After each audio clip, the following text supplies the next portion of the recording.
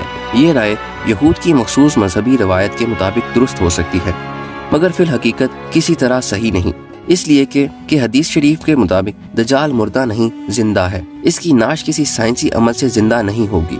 البتہ جب اللہ تعالیٰ کا حکم ہوگا اس کے جناتی قسم کے زندہ وجود کو دنیا میں فساد پھیلانے کے لیے رہائی مل جائے گی۔ کسی مفرور، محدث یا مورخ نے آج تک یہ بات نہیں کہی کہ دجال ہیکل سلیمانی کے معماروں میں شامل تھا اور پھر اسے مار دیا گیا اور پھر اسے یہودی زندہ کریں گے۔ جہاں تک بات یہودی مذہبی داستانوں کی ہے تو ان کا کہنا ہی کیا، یہود کی بربادی کا سبب یہی من گھڑت قصے کہانیاں ہی تو ہیں۔ ایسی قوم کے بارے میں بتانے جا رہے ہیں جس کا ذکر قیامت کے قریب پیش آنے والے واقعات میں بھی ملتا ہے، اور یقیناً اس قوم کے حوالے سے عوام الناس میں کافی غلط فہمیاں اور ابہام بھی پایا جاتا ہے۔ جی ہاں، یاجوج ماجوج۔ یاجوج ماجوج کون ہے یا پھر کس ملک میں رہتے ہیں؟ آپ سب نے یہ تو سنا ہی ہوگا کہ ان کی تعداد بہت زیادہ ہے اور وہ لوٹ مار کریں گے اور جہنم میں جائیں گے، لیکن میرا سوال یہ ہے کہ آیا وہ ابھی تک زندہ ہیں یا مردہ؟ تو وہ کس جگہ پر موجود ہیں اور کیا وہ اس دیوار کے اندر محفوظ ہیں جس کو حضرت ذوالقرنین نے تعمیر کیا تھا؟ کیا یہ دیوار واقعی ہی لوہے کی بنی ہوئی ہے یا یہ خیالی بات ہے؟ یاجوج ماجوج کے بارے میں کچھ دلچسپ و عجیب معلومات آج ہم اس ویڈیو میں آپ لوگوں تک پہنچائیں گے، جس کا تذکرہ قرآن مجید میں بھی آیا ہے، جن کو حضرت ذوالقرنین نے ایک دیوار کے پیچھے قید کر دیا تھا، لیکن وہ نکلیں گے کیسے، کب اور کہاں، جانیں گے آج کی اس ویڈیو میں۔ تفصیلات میں جانے سے پہلے آپ سبھی دوستوں سے گزارش ہے کہ اگر آپ نے ابھی تک ہمارے چینل چھوٹی سی ریسرچ کو سبسکرائب نہیں کیا تو ابھی چینل کو سبسکرائب کریں اور ساتھ میں بیل آئیکن پر کلک کرنا نہ بھولیں تاکہ نئی آنے والی ویڈیوز آپ تک پہنچتی رہیں۔ تو دوستو، یاجوج ماجوج حضرت نوح علیہ السلام کے تیسرے بیٹے یافس کی اولاد میں سے ہیں۔ یہ انسانی نسل کے دو بڑے وحشی قبیلے گزر چکے ہیں جو اپنے ارد گرد رہنے والوں پر بہت ظلم اور زیادتیاں کرتے تھے۔ حضرت ذوالقرنین علیہ السلام کے زمانے میں یاجوج و ماجوج کے حملے وبال جان بن گئے تھے۔ ان کی روک تھام کے لیے حضرت ذوالقرنین نے پہاڑوں کے مابین اونچی اور مضبوط دیوار تعمیر فرمائی۔ حضرت ذوالقرنین اور سد ذوالقرنین کا ذکر قرآن کریم کی سورہ کہف میں موجود ہے۔ جن ذوالقرنین کا قرآن میں ذکر ہے، تاریخی طور پر وہ کون ہیں، اور اس سلسلے میں مفسرین کے درمیان اختلاف ہے۔ تاریخ کی کتابوں کے مطالعے کے بعد لوگوں نے حضرت ذوالقرنین علیہ السلام کی شخصیت اور سد ذوالقرنین یعنی ذوالقرنین کی تعمیر کردہ دیوار سے مختلف اندازے لگائے ہیں۔ بہت سے قدیم علماء اور مفکرین سکندر اعظم کو ہی ذوالقرنین مانتے ہیں، مگر بعض اس کا انکار کرتے ہیں۔ یہ دریافت پیش کرتے ہیں کہ ذوالقرنین دراصل حضرت سلیمان علیہ السلام کا خطاب تھا، اس لیے سکندر اعظم ذوالقرنین نہیں ہو سکتا۔ جدید زمانے کے مفسر سے اور مفکر ذوالقرنین کو قدیم ایرانی بادشاہ سائرس عظیم یعنی کورش اعظم کا دوسرا نام قرار دیتے ہیں، مگر بہرحال ابھی تک یقین کے ساتھ کسی شخصیت کو اس کا مستحق نہیں ٹھہرایا جا سکتا۔ حضرت ذوالقرنین کے بارے میں قرآن نے صراحت کی ہے کہ وہ ایسے حکمران تھے جن کو اللہ تعالیٰ نے اسباب و وسائل کی فراوانی سے نوازا تھا۔ وہ مشرقی اور مغربی ممالک کو فتح کرتے ہوئے ایک ایسے پہاڑی درے پر پہنچے جس کی دوسری طرف یاجوج اور ماجوج ہیں۔ قرآن کریم کی سورۃ کہف میں باحوالہ یاجوج و ماجوج حضرت ذوالقرنین کے حالات بیان کرتے ہوئے فرمایا گیا ہے کہ جب وہ اپنی شمالی مہم کے دوران